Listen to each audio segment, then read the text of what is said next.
And what's very worrying and shocking for me is that the kids that are being taken, they're actually very smart young kids. And for them to be lured into this, it's very scary. I mean, they're educated, they're university graduates or in university. So that vulnerability is astonishing that they can lure them in.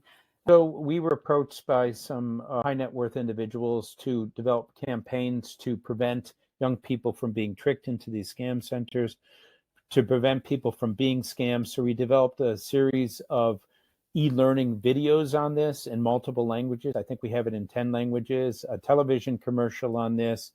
We also are collaborating with Interpol by bringing private companies together, the banks, the manufacturers, the crypto companies, the social media companies, to identify a strategic approach that would allow for the private sector to be more actively involved in being a responder and helping out with this.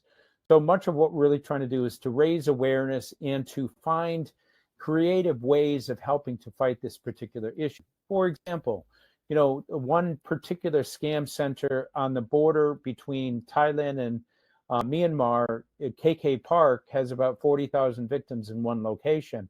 And they get their Wi-Fi from Starlink, from Elon Musk's organization. So what we're trying to do is to reach out to them to help them to understand that they are in fact allowing this to happen. And I think if they knew about this, if you can get to the right person, they would stop that.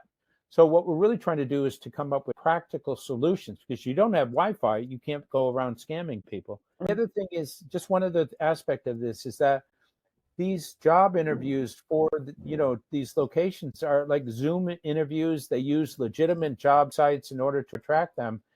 So as a result of that, these young people feel like, well, it must be legitimate if it's on Facebook or if it's on LinkedIn or one of these other platforms. And that masks the fact that there's this nefarious activity taking place. And so this is how, when we talk about what we can do as businesses, make sure that our businesses are not unknowingly supporting that system, whether it's the Wi-Fi companies or the job listing companies. It's really important that people are educated about this, because if they don't know about it, those are the ones that get tricked into it. Intelligent, young, smart people who are digitally savvy are incredibly vulnerable in this sense.